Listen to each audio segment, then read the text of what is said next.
ಸ್ಕಂದಗಿರಿಯ ಈ ಟ್ರೆಕ್‌ನ ನಾನು ಶುರು ಮಾಡಿದಾಗ, ಈ ಬೆಟ್ಟದ ಹಿಂದೆ ಇಷ್ಟು ದೊಡ್ಡ ಇತಿಹಾಸ ಅಡಗಿರೋದು ನನಗೆ ಯಾವ ಇಮ್ಯಾಜಿನೇಷನ್ ಕೂಡ ಇರಲಿಲ್ಲ.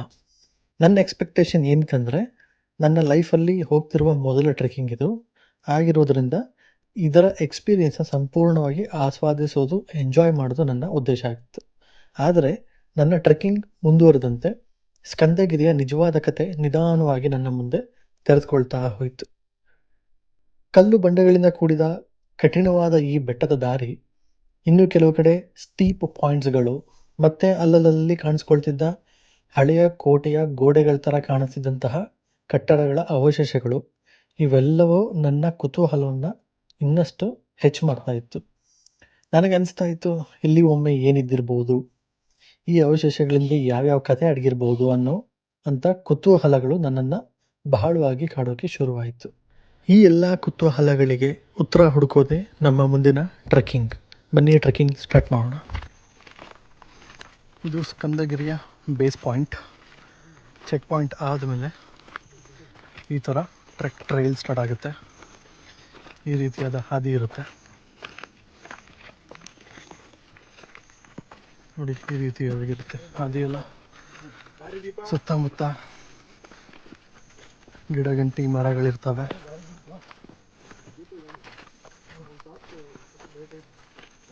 ಓ, ನಮ್ಮೊಂದು ದಾರಿ ದೀಪ ಅಂತ ಇದ್ದೀರಾ? ಹಾಂ,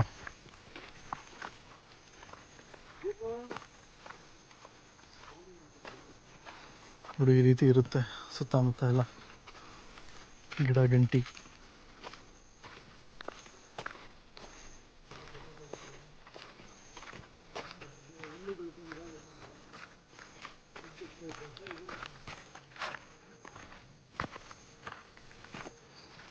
ಎಲ್ಲ ಬರ್ತಾ ಇದ್ದಾರೆ ನಮ್ಮ ಟೀಮ್ನವರು.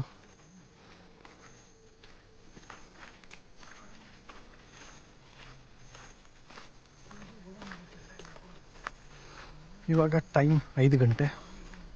ಸೊ ಚೆಕ್ಕಿಂಗ್ ಎಲ್ಲ ಮುಗಿಸ್ಕೊಂಡು 5 ಗಂಟೆಗೆ ಟ್ರೆಕ್ ಬೆಟ್ಟ ಹತ್ತೋದಕ್ಕೆ ಸ್ಟಾರ್ಟ್ ಮಾಡಿದ್ದೀವಿ. ತುಂಬ ಕಾಮಾಗಿದೆ, ಕಾಡಾಗಿರೋದ್ರಿಂದ ಕಾಮಾಗಿ ಪೀಸ್ಫುಲ್ಲಾಗಿರುತ್ತೆ. ಈ ಗಿಡ ಮರಗಳಲ್ಲಿರೋ ಹುಳುಗಳು ಶಬ್ದ ಕೇಳಿಸ್ತಾ ಇರುತ್ತೆ, ಚೆನ್ನಾಗಿರುತ್ತೆ ಈ ರಾತ್ರಿಯಲ್ಲಿ ಅದನ್ನೆಲ್ಲ ಕೇಳಿಸ್ಕೊಂಡು ನಡೆಯೋದಕ್ಕೆ.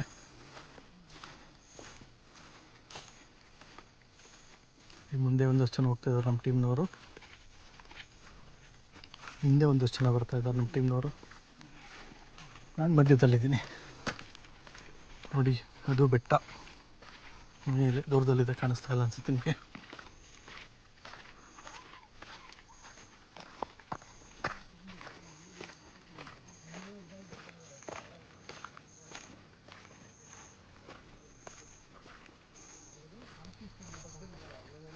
ಇಲ್ಲಿ ಟಾರ್ಚ್ ಇಲ್ಲದೆ ಬಂದರೆ, ಮೊಬೈಲ್ ನಂಬ್ಕೊಂಡು ಬಂದರೆ ಕಷ್ಟ ಆಗುತ್ತೆ. ಇಲ್ಲಿ ಟಾರ್ಚ್ ಬೇಕೇ ಬೇಕು.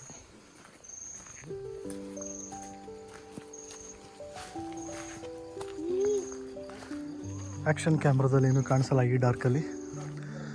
ಆ್ಯಪಲ್ ಕ್ಯಾಮ್ರಾದಲ್ಲಿ ಮಾತ್ರ ಈ ಡಾರ್ಕ್ನೆಸ್ನ ಶೂಟ್ ಮಾಡ್ಕೊಬೋದು. ಟ್ರೈ ಮಾಡ್ತೀನಿ ಆ್ಯಕ್ಷನ್ ಕ್ಯಾಮ್ರಾದಲ್ಲೇ ಕಾಣಿಸುತ್ತೆ ಅಂತ.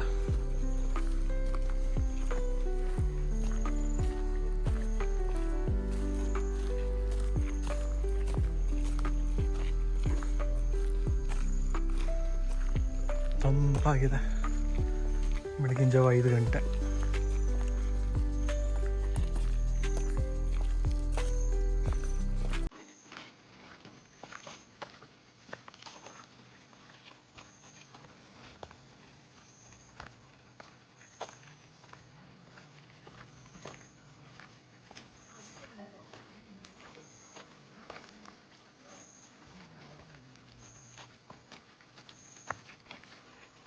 ಆಲ್ಮೋಸ್ಟ್ ಎಲ್ಲದೂ ಟಾರ್ಚ್ ಇದೆ. ಟಾರ್ಚ್ ಇಲ್ಲ ಅಂದರೆ ತುಂಬ ಕಷ್ಟ ಆಗುತ್ತೆ. ಮೊಬೈಲ್ ಟಾರ್ಚ್ ನಂಬ್ಕೊಂಡು ಬಂದರೆ ಕಷ್ಟನೇ.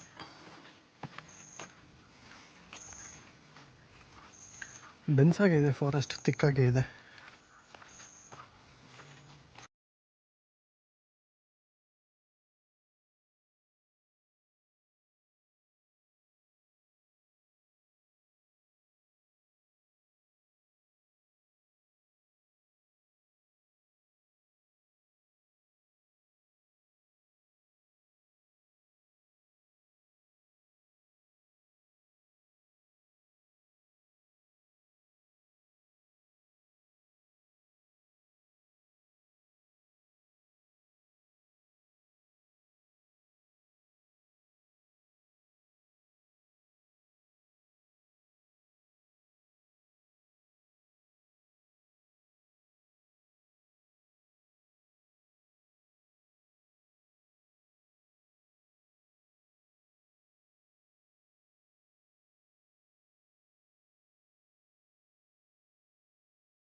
ದುರ್ಗಮ ಹಾದಿ ಇವಾಗ ಸ್ಟಾರ್ಟ್ ಆಗಿದೆ.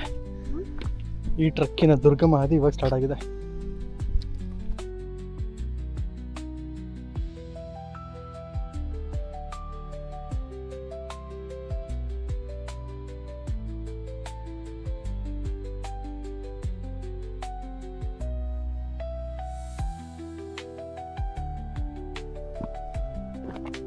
ಈ ರಸ್ತೆಯಲ್ಲಿ ಅಲ್ಲಲ್ಲಿ ಈ ಥರ ಬೋರ್ಡ್ಗಳು ಕೂಡ ಹಾಕಿದ್ದಾರೆ.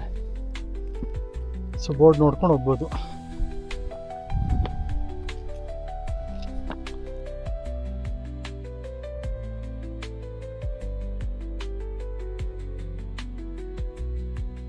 ಈಗ ನಾವು ಆಲ್ಮೋಸ್ಟ್ ಪೀಕ್ ರೀಚ್ ಆಗಿದ್ದೀವಿ. ಇದು ಮೇಲ್ಗಡೆ ಪೀಕಿಂದ ವ್ಯೂ ಈ ಥರ ಇದೆ. ಆಲ್ರೆಡಿ ಸನ್ರೈಸ್ ಸ್ಟಾರ್ಟ್ ಆಗಿದೆ. ಅಲ್ಲಿ ಮೇಲ್ಗಡೆ ನೀವು ನೋಡಿದ್ರೆ, ನಾವು ನೋಡ್ತಾ ಇದ್ರೆ ಮೇಲ್ಗಡೆ ಮೋಡಗಳಲ್ಲೂ ಕೂಡ ಸನ್ಲೈಟ್ ಪಿಂಕಿಶ್ ಆರೆಂಜಿಶ್ ಅಲ್ಲಿ ಬರ್ತಾ ಇದೆ ಲೈಟ್. ಅಂದರೆ ಸನ್ರೈಸ್ ಆಗಿ ಸ್ಟಾರ್ಟ್ ಆಗಿದೆ. ಈ ರೀಜನ್ಗೆ ಇನ್ನೂ ಸನ್ ವಿಸಿಬಿಲಿಟಿ ಬಂದಿಲ್ಲ. ಇಲ್ಲಿ ಮಾತಾಡಿಕೊಂಡು ಟ್ರಕ್ ಮಾಡೋದು ತುಂಬ ಕಷ್ಟ. ರೆಗ್ಯುಲರ್ ಟ್ರಕ್ಕರ್ಸ್ ಆದರೆ ಓಕೆ, ಅವ್ರಿಗೆ ಯೂಸ್ ಆಗಿರುತ್ತೆ, ಅವ್ರ ಬಾಡಿ ಅದಕ್ಕೆ ಅಡ್ಜಸ್ಟ್ ಆಗಿರುತ್ತೆ, ಸ್ಟಾಮಿನಾ ಬಂದಿರುತ್ತೆ. ವೆರಿ ರೇರ್ ಆಗಿ ವರ್ಷಕ್ಕೊಂದ್ಸಲ ಮಾಡೋರ ಥರ ಆದರೆ ಕಷ್ಟ ಆಗುತ್ತೆ, ತುಂಬ ಸ್ಟ್ರೈನ್ ಆಗುತ್ತೆ. ಇವಾಗ ಆಲ್ಮೋಸ್ಟ್ ಟಾಪಿಗೆ ಬಂದಿದ್ದೀವಿ. ನಾನು ಒಂದಷ್ಟು ರೆಕಾರ್ಡ್ ಮಾಡಿದೆ ಬಿಗಿನಿಂಗಲ್ಲಿ, ಮಿಕ್ಕಿದ್ದು ರೆಕಾರ್ಡ್ ಮಾಡೋಕ್ಕೆ ಹೋಗಲಿಲ್ಲ.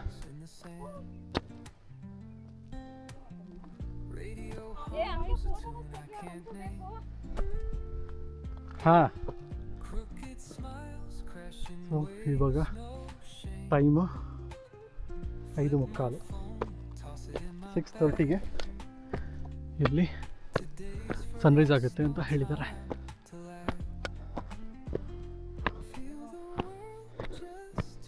ಆಲ್ಮೋಸ್ಟ್ ಟಾಪಿಗೆ ಬಂದಿದ್ದೀವಿ. ತುಂಬ ಕೇರ್ಫುಲ್ ಆಗಿರಬೇಕು. ಸ್ಲಿಪ್ ಆದರೆ ತುಂಬ ಕೆಳಗೆ ಬೀಳ್ತು. ನೋಡಿ ಸ್ಟೀಪ್ ಹೆಂಗಿದೆ.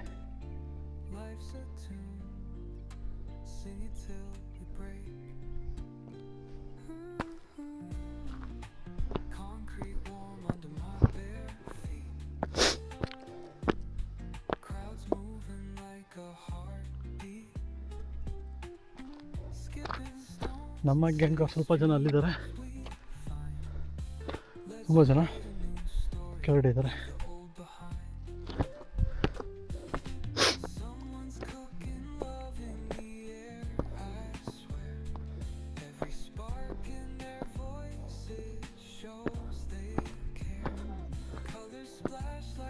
ನೋಡಿ ಈ ಥರ ಇದೆ ವ್ಯೂ.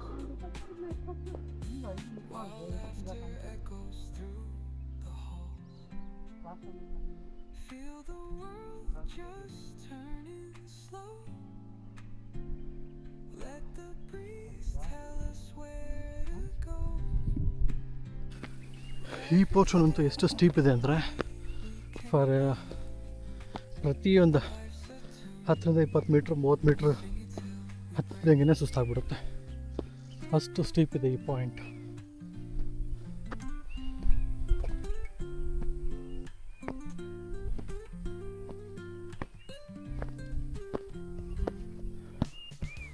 ಹೇಗಿದೆ ಸ್ಟೀಪ್.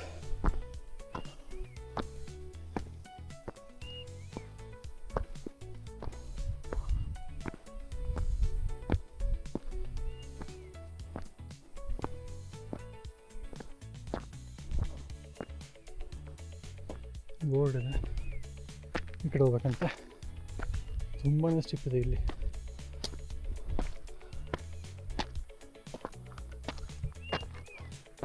ನೋಡಿ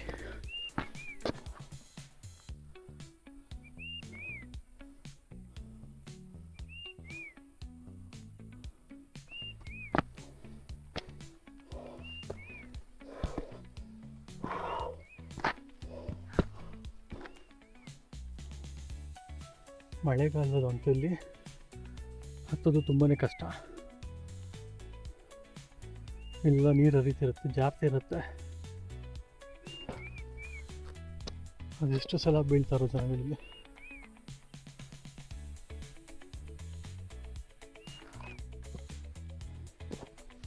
ಹೇಗೆ ನೋಡಿ, ಕಣಿವೆ ಥರ ಆಗ್ಬಿಟ್ಟಿದೆ. ನೀರು ಬಂದು ಹೋಗಿ ಈ ಲೆವೆಲಿಂದ ಆ ಲೆವೆಲ್ಗೆ ಹೋಗಿದೆ ಡೀಪ್.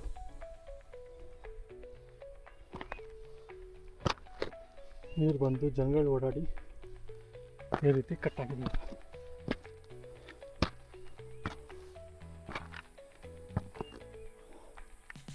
ಅದಕ್ಕೆ ಕಲ್ಲಿನ ಕಟ್ಟಡ ಕಟ್ಟಿದ್ರೆ ಮಣ್ಣು ಜಾಸ್ತಿ ಕೊಚ್ಕೊಂಡು ಹೋಗ್ಬಾರ್ದು ಅಂತ.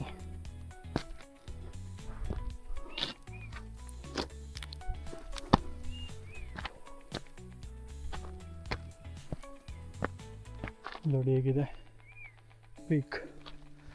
ಓ ಮೈ ಗಾಡ್, ಆಲ್ಮೋಸ್ಟ್ 70 ಡಿಗ್ರಿ.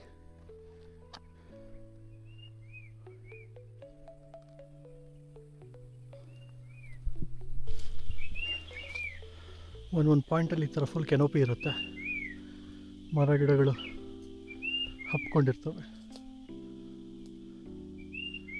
ಇಲ್ಲಿನೂ ಕತ್ಲ ಕಾಣಿಸುತ್ತೆ. ವಾಪಸ್ ಇಳಿಯೋವಾಗ ಬಿಸಿಲಿಂದ ಕೂಡ ಪ್ರೊಟೆಕ್ಷನ್ ಸಿಗುತ್ತೆ. ಇಲ್ಲಿ proper shoes, water bottle, torch ಇಲ್ಲದೆ ಇಲ್ಲಿ ಬಂದರೆ ತುಂಬಾ ಕಷ್ಟ.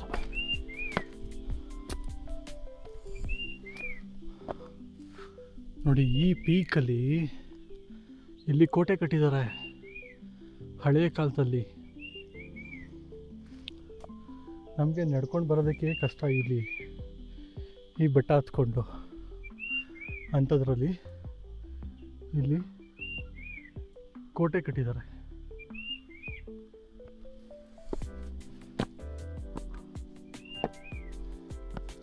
ಕೋಟೆಯ ಒಂದು ಹಳಿದು ಉಳಿದ ಅವಶೇಷ ಇಲ್ಲಿದೆ.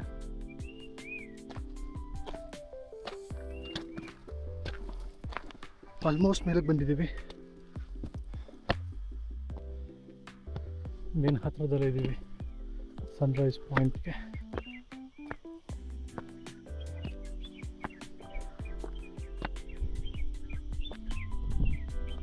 ಈ ಥರ ಇದೆ ವ್ಯೂ ನೋಡೋದಕ್ಕೆ.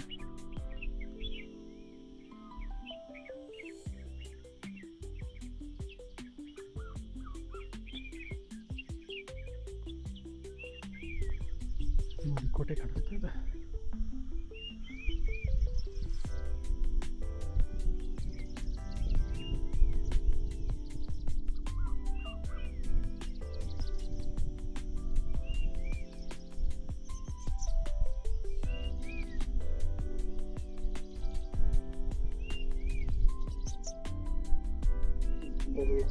ಒಂದು ಕೋಟೆ ಇದೆ,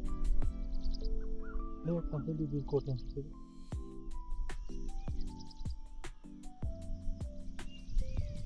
ನಾವು ನಡ್ಕೊಂಡು ಬರೋದಕ್ಕೆ ಕಷ್ಟ ಆಗುತ್ತೆ. ಆಗಿನ ಕಾಲದಲ್ಲಿ ಈ ಎತ್ತರದಲ್ಲಿ ಥರ ಬೆಟ್ಟಗಳ ಮೇಲೆ ಕೋಟೆಗಳು ಕಟ್ಕೊಡ್ತಾ ಇದ್ದಾರೆ. ಇಲ್ಲಿ ಸನ್ರೈಸ್ ಆಗ್ತಾ ಇರೋದ್ರಿಂದ ಆಕಾಶ ಹೊಸ ಬಣ್ಣ ಬರ್ತಾ ಇದೆ. ತುಂಬಾ ಚೆನ್ನಾಗಿದೆ.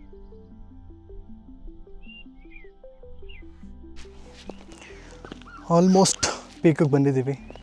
ಆಲ್ರೆಡಿ ಟೈಮ್ ಇವಾಗ 6 ಗಂಟೆ. ಸೊ 6:30ಗೆ ಸನ್ರೈಸ್ ಅಂತ ಹೇಳ್ತಿದ್ರು. ಸೊ ಆಲ್ಮೋಸ್ಟ್ ರೀಚ್ ಆಗಿದ್ದೀವಿ. ಇದು ಅಷ್ಟೊಂದು ಇವಾಗ ಡಿಫಿಕಲ್ಟಿ ಅನಿಸ್ತಾ ಇಲ್ಲ. ಇಲ್ಲಿ ತನಕ ಬರೋದಕ್ಕಂತೂ ತುಂಬಾ ಡಿಫಿಕಲ್ಟ್ ಇತ್ತು. ಅಂದರೆ ರೆಗ್ಯುಲರ್ ಟ್ರೆಕ್ ಮಾಡೋರಿಗೆ ಏನೋ ಥರ ತುಂಬ ಕಷ್ಟ ಅನ್ಸಲ್ಲ. ನಮ್ಮ ಥರ ವರ್ಷಕ್ಕೊಂದ್ಸಲ ಮಾಡೋರಿಗೆ ಕಷ್ಟ ಆಗತ್ತೆ.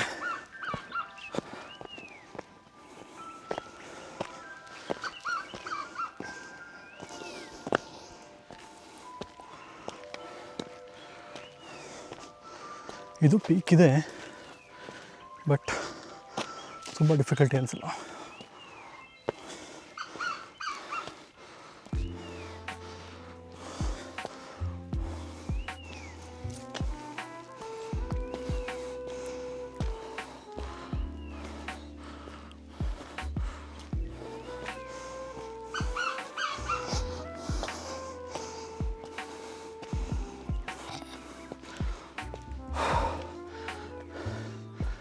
ಇನ್ನೂ ಇದೆ, ಮುಗೀತು ಅನ್ನೋಷ್ಟರಲ್ಲಿ ಇನ್ನೂ ಹೊಸ ಸ್ಟಾರ್ಟ್ಸ್ ಕಾಣಿಸ್ತಾ ಇದೆ.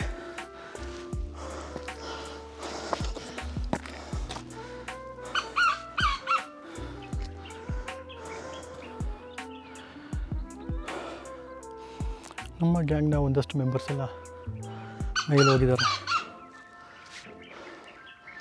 ಸ್ವಲ್ಪ ಜನ ಕ್ವಿಟ್ ಮಾಡಿದ್ದಾರೆ, ಇನ್ನೂ ಸ್ವಲ್ಪ ಜನ ನನ್ನ ಹಿಂದೆ ಬರ್ತಾಯಿದ್ದಾರೆ.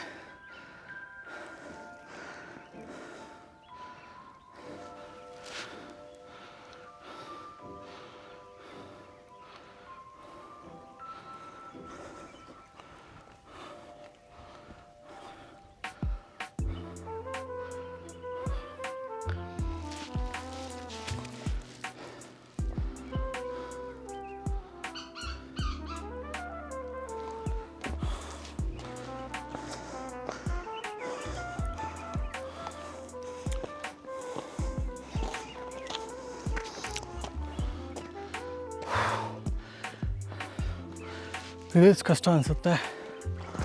ಇನ್ನು ಚಿಕ್ಕಮಗಳೂರು ಸೈಡು, ಮಹಾರಾಷ್ಟ್ರದಲ್ಲೆಲ್ಲ ಗಂಟೆಗಟ್ಟಲೆ ಟ್ರೆಕ್ ಮಾಡೋದು ರೀಚ್ ಆಗದೇ ಇರೋಂಥ ಪಾಯಿಂಟ್ಗಳಿದ್ದಾವೆ. ಹಲವು ಗಂಟೆಗಳ ಕಾಲ ಚಾರಣ ಮಾಡಾದ್ಮೇಲೆ ಸಿಗುವಂಥ ಪಾಯಿಂಟ್ಗಳಿದ್ದಾವೆ.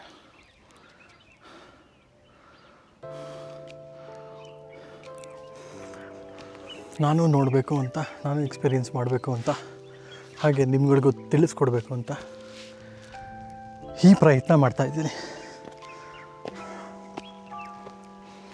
Okay, now I am back.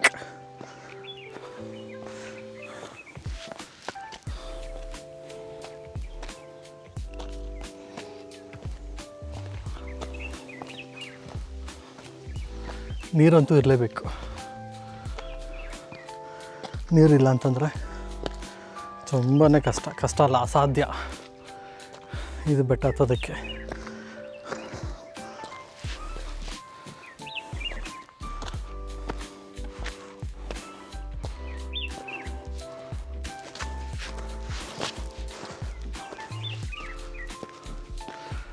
Sunrise ಆಗ್ತಾ ಇದೆ.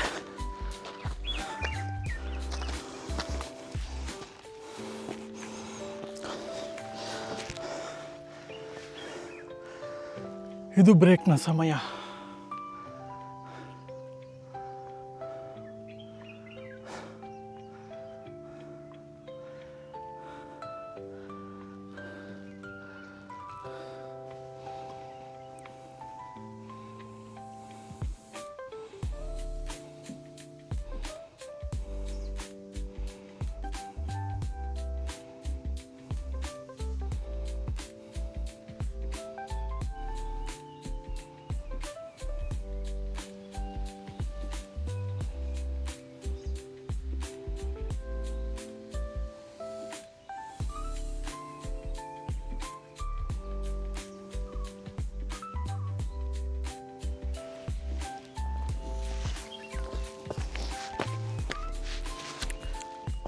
ನಮ್ಮ ಚಾರಣವನ್ನು ಮುಂದುವರಿಸುವ ಸಮಯ.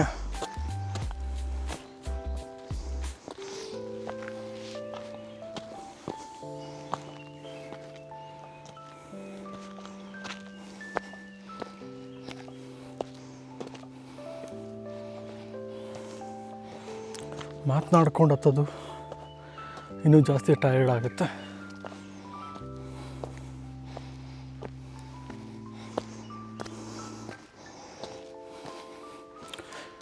ಮಳೆಗಾಲದಲ್ಲಂತೂ ಇಲ್ಲಿ ಬರೋದು ಅಸಾಧ್ಯ.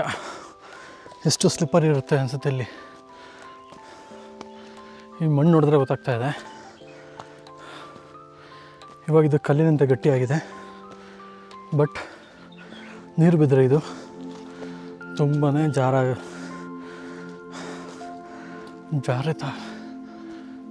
ತುಂಬ ಆಗುತ್ತೆ.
ಚಳಿಗಾಲದಲ್ಲಿ ಬಂದರೆ ಇಲ್ಲಿ ತುಂಬಾ ಫಾಗು, ಮೋಡ, ಮಂಜು ಕವ್ಕೊಂಡಿರುತ್ತೆ. ಒಂದು ಪಾಯಿಂಟಿಗೆ ಬಂದ ಮೇಲೆ ಓಕೆ, ಇನ್ನೇನು ನಾವು ಟಾಪ್ ಪಾಯಿಂಟು, ಪೀಕ್ ಪಾಯಿಂಟಿಗೆ ಬಂದಿದ್ದೀವಿ ಅಂತ ಅನ್ಸೋಕ್ಕೆ ಸ್ಟಾರ್ಟ್ ಆಗುತ್ತೆ. ಆದರೆ ಇದು ಮುಂದೆ ಹೋಗ್ತಾನೇ ಇದೆ ಪಾಯಿಂಟ್, ಈ ರಸ್ತೆ. ಇಲ್ಲಿಂದ ಇನ್ನೂ ಎಷ್ಟು ದೂರ ಇದೆಯೋ ಗೊತ್ತಿಲ್ಲ. ಇಲ್ಲೂ ಹಂಗೆ ಅನ್ನಿಸ್ತಾ ಇದೆ, ಓಕೆ ಆಲ್ಮೋಸ್ಟ್ ಬಂದುಬಿಟ್ಟಿದ್ದೀನಿ ಮೇಲಕ್ಕೆ, ಇನ್ನೊಂದು ಸ್ವಲ್ಪನೇ ಇದೆ ಅಂತ. ಬಟ್ ಮೇಲೆ ಹೋದ್ಮೇಲೆ ಗೊತ್ತಾಗೋದು ಇನ್ನೂ ಎಷ್ಟಿದೆ ಅಂತ.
ಇನ್ನೇನು ಸನ್ರೈಸ್ ಟೈಮ್ ಬಂದೇ ಬಿಡ್ತು ಹತ್ರ. 6:30 ಅಂತ ಹೇಳಿದರು, ಇವಾಗ 6:20 ಆಗಿದೆ.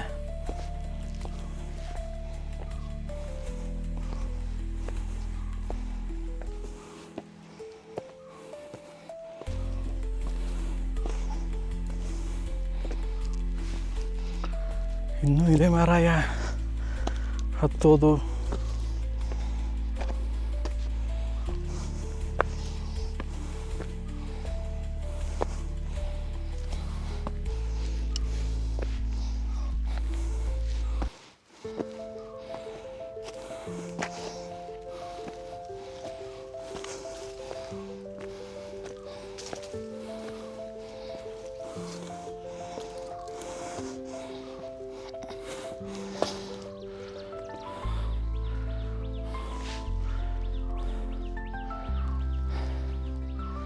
ಪೀಕ್ ಪಾಯಿಂಟ್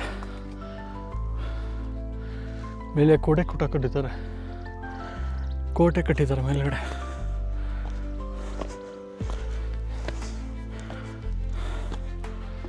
ಆಗಿನ ಕಾಲದಲ್ಲಿ ರಾಜರುಗಳು ತಮ್ಮ ಶತ್ರುಗಳಿಂದ ಪಾರಾಗಲು ಮತ್ತು ಸೇಫ್ಟಿಗೋಸ್ಕರ ಈ ಥರ ಬೆಟ್ಟಗಳ ಮೇಲೆ ಕೋಟೆಗಳನ್ನ ಕಟ್ಕೊಂಡು ಒಂದು ಸ್ಟ್ರಾಟಜಿಕ್ ಪಾಯಿಂಟ್ ಮಾಡ್ಕೊತಾ ಇದ್ರು.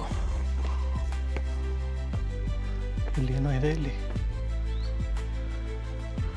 ಕಾಡು ಹಂದಿನೋ ಏನೋ ಇದೆ, ಸಪ್ಪಳ ಮಾಡ್ಕೊಂಡು ಓಡ್ತಾ ಇದೆ.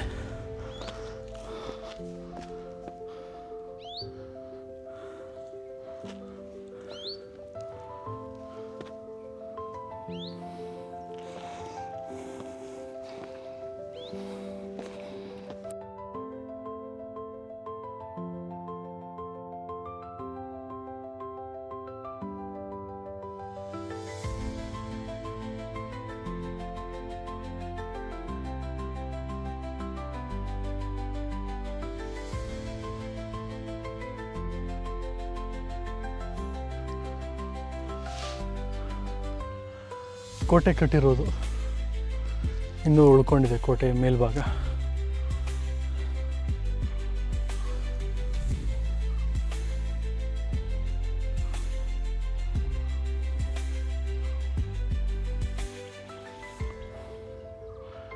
ನೋಡಿ, ಆಲ್ಮೋಸ್ಟ್ ಟಾಪ್ ಪಾಯಿಂಟಿಂದ ಸುತ್ತಮುತ್ತಲಿನ ಜಾಗ ಯಾವ ಥರ ಕಾಣಿಸುತ್ತೆ ಅಂತ.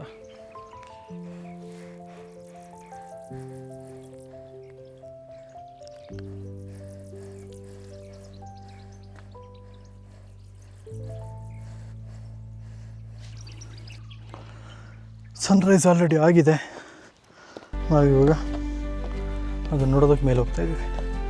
ಇಲ್ಲಿನ ಈ ಕಲ್ಲು, ಈ ಬಂಡೆ ಕಲ್ಲುಗಳೆಲ್ಲ ಮರಳಿನ ಕಲ್ಲ ಥರ ಇದೆ.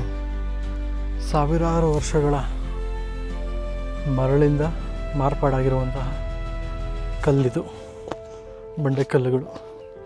ನೋಡಿ ಇಲ್ಲಿ ಏನು ಕಾಣಿಸ್ತಾ ಇದೆ, ಈ ಕಲ್ಲುಗಳು ಕೆಳಗಡೆಯಿಂದ ನಾವು ನೋಡಿದ್ವಿ. ಅಲ್ಲಿ ಮೇಲ್ಗಡೆ ಹೇಗೆ ಅಲ್ಲಿ ಗೋಡೆ ಕಟ್ಟಿದಾರಲ್ಲ, ಅಲ್ಲಿ ಹೇಗೆ ಮೇಲ್ಗಡೆ ಎಲ್ಲ ಗೋಡೆ ಕಟ್ಟಿದ್ದಾರೆ, ಆ ರೀತಿಯಾಗಿ ಇದನ್ನು ಕೂಡ ಕಟ್ಟಿರೋದು. ಇಲ್ಲಿರುವಂಥ ಕಲ್ಲುಗಳು, ಇದು ಕೂಡ ಗೋಡೆನೇ ಆ್ಯಕ್ಚುಲಿ.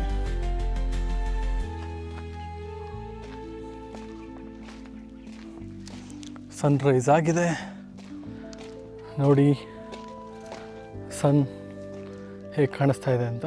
ಸನ್ರೈಸ್ ಆಲ್ರೆಡಿ ಆಗಿದೆ. ಸನ್ರೈಸ್ ಆಗಿರೋದು ಹೇಗೆ ಕಾಣಿಸ್ತಾ ಇದೆ ಅಂತ ನೋಡ್ಬೇಕಾ?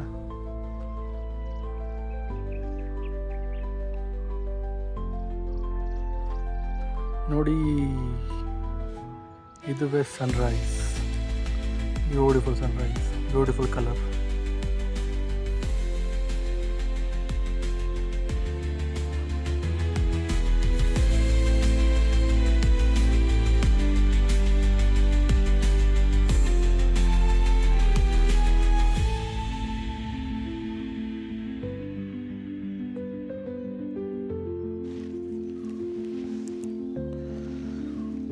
ಈಗ ಬ್ರೇಕ್ ಮುಗಿಸಿಕೊಂಡು ಮತ್ತೆ ಚಾರಣವನ್ನು ಮುಂದುವರಿಸುವ ಸಮಯ.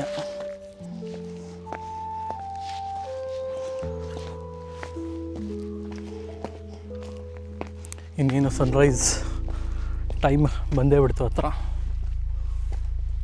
6:30 ಅಂತ ಹೇಳಿದರು.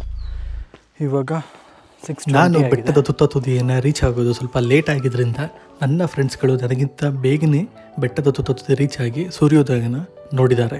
ಆ ಮೂಮೆಂಟ್ನ ಕ್ಯಾಪ್ಚರ್ ಮಾಡಿರೋದನ್ನ ಇಲ್ಲಿ ಶೇರ್ ಮಾಡ್ತಾ ಇದ್ದೀನಿ, ನೀವು ಕೂಡ ನೋಡಿ.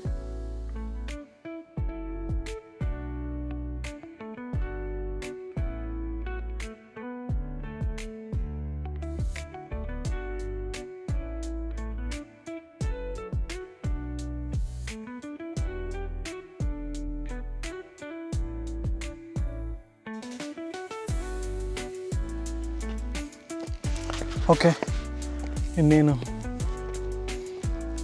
ಈ ಬೆಟ್ಟ, ಸ್ಕಂದಗಿರಿ ಬೆಟ್ಟದ ತುತ್ತ ತುದಿಯನ್ನು ತಲುಪ್ತಾ ಇದ್ದೀನಿ.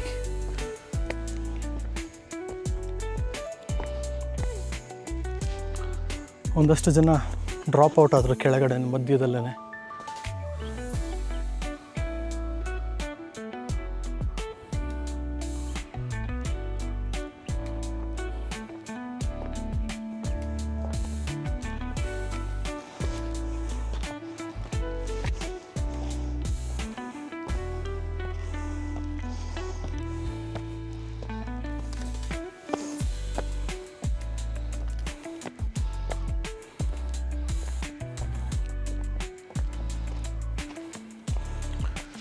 ಇನ್ನೂ ಮೇಲಕ್ಕೆ ಹೋಗೋದಿದೆ ಇದು. ಓ ಮೈ ಗಾಡ್, ಇನ್ನೇನು ಸಿಕ್ಕೇ ಬಿಡ್ತು ಅಂತ ಅನ್ಕೊತಾ ಇದ್ರೆ ಇದು ಹೋಗ್ತಾನೆ ಇದೆ ಮೇಲಕ್ಕಿದು.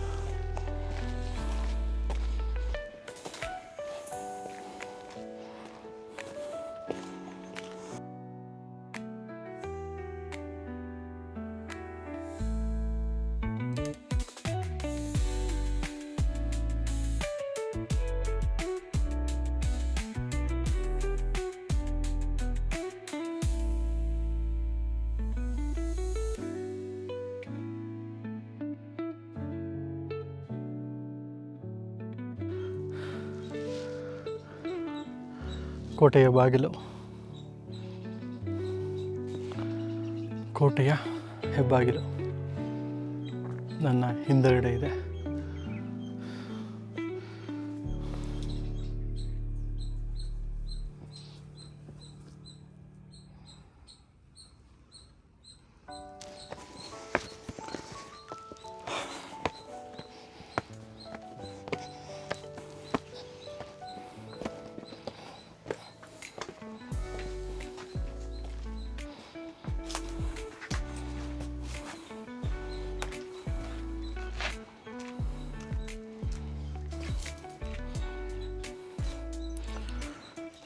ಇವೆಲ್ಲ ಕಾವಲು ಗೋಪುರ ಮತ್ತು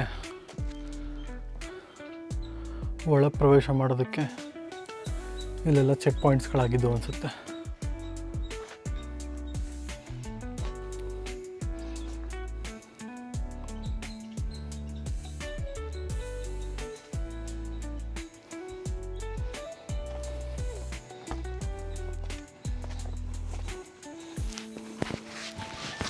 ನಾವಿವಾಗ ಕೋಟೆಯ ಒಳಭಾಗದಲ್ಲಿದ್ದೀವಿ.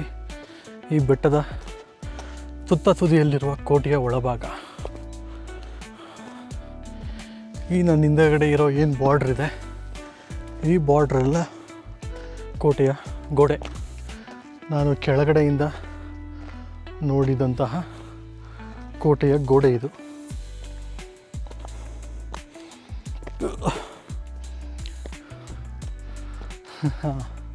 Same old dialogue. ಓಕೆ, ಇನ್ನೇನು ಸಿಕ್ಕೇ ಬಿಡ್ತು, ಬಂದೇ ಬಿಡ್ತು ಅಂತ ಅಂದ್ಕೊಳ್ಳೋಷ್ಟರಲ್ಲಿ ನೋಡಿದ್ರೆ ಮತ್ತೊಂದು ಹೊಸ ಸ್ಟಾರ್ಟ್. ಮತ್ತೆ ಇನ್ನೂ ಮುಂದುವರಿಬೇಕಾಗಿದೆ.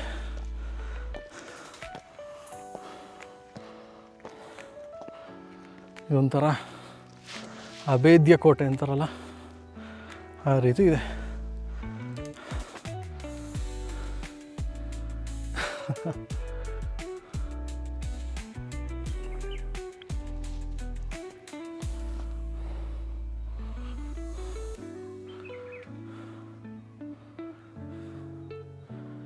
ಡಿಫಿಕಲ್ಟಿ ಲೆವೆಲ್ ಹೇಳೋದಾದರೆ ಮೀಡಿಯಮ್ ಅಥವಾ ಮೀಡಿಯಮ್ಗಿಂತ ಒಂದು ಭಾಗ ಮೀಡಿಯಮ್ಗಿಂತ ಮೇಲೇ ಅನಿಸುತ್ತೆ ಇಲ್ಲಿನ ಡಿಫಿಕಲ್ಟಿ ಲೆವೆಲ್. ನನಗೆ ಇದು ಮೊದಲನೇ ಟ್ರಕ್ ಆಗಿರೋದ್ರಿಂದ ಸೊ ಇದು ಮಾಡ್ರೇಟೇನಾ ಕರೆಕ್ಟೇನಾ ಅನ್ನೋದ್ರ ಬಗ್ಗೆ ಜಡ್ಜ್ಮೆಂಟಲ್ಲಿ ಸ್ವಲ್ಪ ತಪ್ಪಿರಬಹುದು.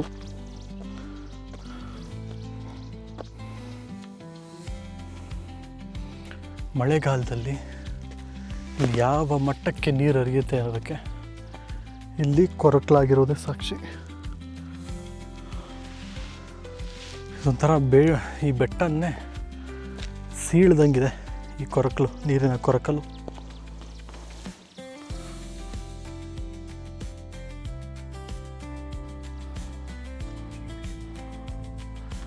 ಸುಲಭ ಅಂತೂ ಅಲ್ಲ ಇದು, ಈ ಬೆಟ್ಟನ ಹತ್ತೋದು. ಇನ್ನೂ ಒಂದಷ್ಟಿದೆ. ಉಪ್ಪ ಮುಗೀತು ಅಂತ ಅಂದ್ಕೊಳ್ಳೋಷ್ಟರಲ್ಲೇ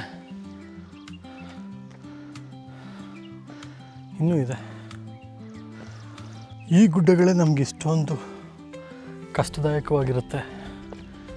ಇನ್ನು ನಮ್ಮ ಸೈನಿಕರುಗಳು ಆ ಹಿಮಾಲಯದ ಪರ್ವತಗಳಲ್ಲಿ, ಕಾರ್ಗಿಲ್ ಪರ್ವತಗಳಲ್ಲಿ,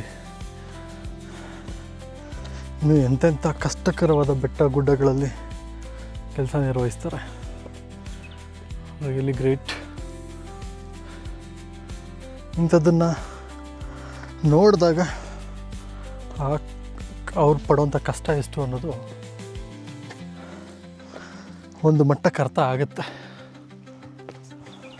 ಈ ಥರ ಟ್ರೆಕ್ಕಿಂಗ್ಗಳನ್ನೆಲ್ಲ ಓಕೆ, ನನಗೆ ಕಷ್ಟ ಆದರೆ ಇನ್ನೊಬ್ಬರು ಹೆಲ್ಪ್ ತೊಗೊಂಡು ಹತ್ತುತ್ತೀನಿ, ಇನ್ನೊಬ್ಬರು ಹೆಲ್ಪ್ ಮಾಡ್ತಾರೆ ಅಂತ ಅಂದ್ಕೊಂಡು ಯಾರಾದರೂ ಬಂದು ಟ್ರೈ ಮಾಡೋಕ್ಕೆ ಪ್ಲ್ಯಾನ್ ಇದ್ದರೆ, ಆ ರೀತಿಯಾದ ಆಲೋಚನೆಗಳಿದ್ದರೆ ಈ ಕ್ಷಣನೇ ಬಿಟ್ಬಿಡಿ ಅದನ್ನು.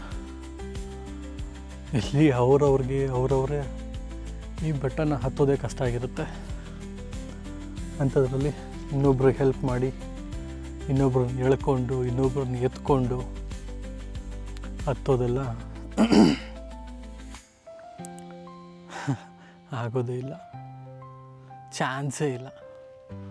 ಇನ್ನೂ ಎಷ್ಟಿದೆಯೋ ಇದು ನೋಡೋದಕ್ಕೆ ಕಮ್ಮಿ ಇದೆ ಅಂತ ಅನಿಸುತ್ತೆ ಒಂದು ಪಾಯಿಂಟಲ್ಲಿ ನೋಡಿದಾಗ, ಬಟ್ ಇದು ಹಾಗಾಗಿರೋಲ್ಲ. ನಮ್ಮ ಕಣ್ಣಿಗೆ ಕಾಣಿಸೋದಕ್ಕಿಂತ ಹೆಚ್ಚಿಗೆನೇ ಇರುತ್ತಿಲ್ಲ ಹತ್ತುವಂಥ ಜಾಗ.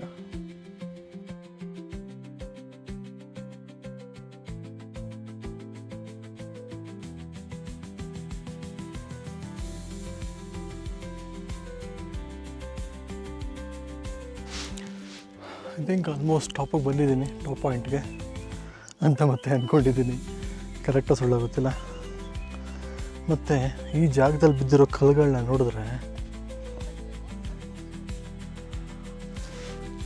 ಇಲ್ಲಿ ಬಿದ್ದಿರೋಂಥ ಕಲ್ಲುಗಳನ್ನ ನೋಡಿದ್ರೆ ಮೇ ಬಿ ಮಳೆ ಹೊಡೆತಕ್ಕೆ, ಆ ನೀರಿನ ರಭಸಕ್ಕೆ ಮೇಲಿಂದ ಕೊಚ್ಕೊಂಡು ಬಂದಿರೋ ಕಲ್ಲುಗಳು ಅನಿಸುತ್ತೆ.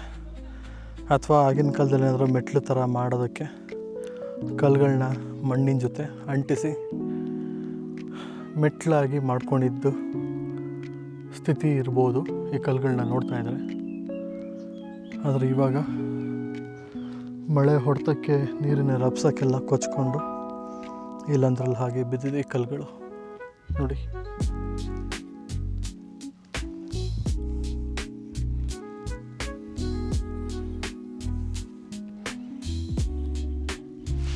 ಐ ಥಿಂಕ್ ಇದಾದರೂ ನಿಜ ಆಗಿರ್ಬೋದು. ಟಾಪ್ ಪಾಯಿಂಟ್ ಎಂಟ್ರೆನ್ಸಲ್ಲಿದ್ದೀನಿ ಅಂತ. ಇಲ್ಲೂ ಕೂಡ ಯಾವುದೋ ಒಂದು ಕಲ್ಲಿನ ಕೋಟೆ ಕಾಣಿಸ್ತಾ ಇದೆ. ಇದೊಂಥರ ಹೆಂಗೆ ಅಂದರೆ 7 ಸುತ್ತಿನ ಕೋಟೆ ಅಂತಾರಲ್ಲ, ಆ ರೀತಿ ಅನಿಸುತ್ತೆ. ಕೆಳಗೆಯಿಂದ ನಾನು ಸುಮಾರು 3 ಸುತ್ತಿನ ಕಲ್ಲಿನ ಗೋಡೆಗಳನ್ನ ನೋಡಿದೆ, ಡಿಫ್ರೆಂಟ್ ಸ್ಟೇಜ್ಗಳಲ್ಲಿ.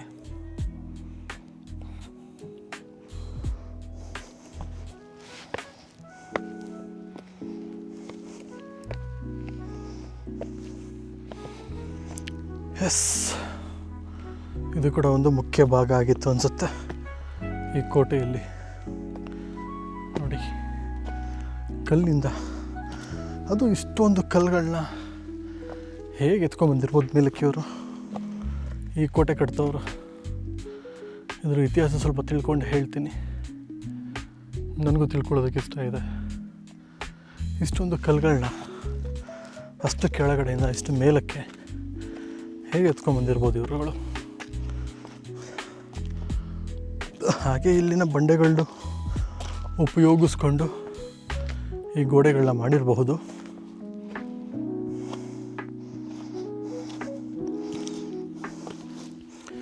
ಹಾಗೆ ಸಾಕಷ್ಟು ತೋಳ್ಬಲ, ಕಾಲಿನ ತೊಡೆಗಳಲ್ಲೂ ಕೂಡ ಬಲ ಇರಬೇಕು ಈ ಕೆಲಸಗಳನ್ನ ಮಾಡಬೇಕು ಅಂದರೆ ಆಗಿನ ಕಾಲದ ಜನಗಳಿಗೆ. ನೀವು ಈಗಾಗಲೇ ಈ ವಿಡಿಯೋದಲ್ಲಿ ನೋಡಿದಂತೆ ಈ ಟ್ರೆಕ್ ಈಸಿ ಅಂತೂ ಇರಲಿಲ್ಲ. ಇಲ್ಲಿ ಪ್ರತಿಯೊಂದು ಭಾಗನೂ ಕೂಡ ಒಂದೊಂದು ಚಾಲೆಂಜ್. ಕೆಲವು ಕಡೆ ಎಷ್ಟು ಇನ್ಕ್ಲೈನ್ ಇರುತ್ತೆ ಅಂತಂದರೆ ಉಸಿರು ಬಿಗಿಯಾಗುವಷ್ಟು ಏರುಬೆಟ್ಟ, ಕಲ್ಲು ಬಂಡೆಗಳಿಂದ ಕೂಡಿರುವಂತಹ ದಾರಿ, ಇನ್ನೂ ಕೆಲವು ಕಡೆ ಗಿಡಗಂಟಿಗಳ ಹಾದಿ ಸಾಲು, ಮತ್ತೊಂದೆಡೆ ಜಾರುವ ಕಡಿದಾದ ಹಾದಿ. ಆದರೆ ಈ ಎಲ್ಲ ಸವಾಲುಗಳ ಮಧ್ಯೆ ಇಲ್ಲಿನ ಇತಿಹಾಸದ ಸುಳಿವುಗಳು ನನ್ನನ್ನು ಮುಂದೆ ಸಾಗೋ ಹಾಗೆ ಮಾಡ್ತಿತ್ತು. ಅಲ್ಲಿಂದ ಮನೆಗೆ ವಾಪಸ್ ಬಂದ ನಂತರ ಸ್ಕಂದಗಿರಿಯ ಇತಿಹಾಸದ ಬಗ್ಗೆ ತಿಳಿದುಕೊಳ್ಳೋದಕ್ಕೆ ನನಗೆ ತುಂಬ ಇಂಟ್ರೆಸ್ಟ್ ಆಯಿತು. ಆಗ ತಿಳಿದ ಸಂಗತಿಗಳು ನಿಜವಾಗಿಯೂ ಅಮೇಝಿಂಗ್ ಅನಿಸ್ತು. ಇಂದು ನಾವು ನೋಡ್ತಿರುವ ಈ ಮೌನ ಬೆಟ್ಟ ಮೇಲೆ ಒಂದು ಕಾಲದಲ್ಲಿ ಕೋಟೆ ಇತ್ತು, ದೇವಸ್ಥಾನ ಇತ್ತು, ಯುದ್ಧಗಳು ನಡೆದಿದ್ದಾವೆ, ಹಾಗೆ ರಾಜರ ಆಳ್ವಿಕೆಗಳು ಕೂಡ ನಡೆದಿದ್ದಾವೆ. ಇನ್ನಷ್ಟು ಅನೇಕ ರಹಸ್ಯಗಳು ಬೆಟ್ಟದ ಮೇಲಿನ ಮಣ್ಣಲ್ಲಿ ಮುಚ್ಚೋಗಿದೆ. ಆ ಮಹಾ ಇತಿಹಾಸ ಹಿಸ್ಟ್ರಿ ಬಗ್ಗೆ ನಿಮಗೂ ತಿಳ್ಕೊಳ್ಳೋದಕ್ಕೆ ಒಂದು ಕುತೂಹಲ ಇರುತ್ತೆ ಅಂತ ಅಂದ್ಕೊಂಡಿದ್ದೀನಿ. ಆದರೆ ಅದಕ್ಕೂ ಮುಂಚೆ ನನಗೆ ಆ ಫೇಮಸ್ ಸನ್ರೈಸ್ ವ್ಯೂ ಪಾಯಿಂಟ್, ಸೂರ್ಯೋದಯ ವೀಕ್ಷಣಾ ಸ್ಥಳವನ್ನು ನಾನು ರೀಚ್ ಆಗೋದಕ್ಕೆ ಸಾಧ್ಯ ಆಯಿತಾ, ಅಥವಾ ಈ ಕಷ್ಟಕರವಾದ ಟ್ರೆಕ್ನ ನಾನು ಅರ್ಧಕ್ಕೆ ಸ್ಟಾಪ್ ಮಾಡಿದ್ನ, ಅಲ್ಲಿಂದ ಮುಂದೆ ಎಲ್ಲಿಗೆ ಹೋದೆ, ಏನು ಎತ್ತ ಅಂತ ತಿಳ್ಕೊಬೇಕಾ?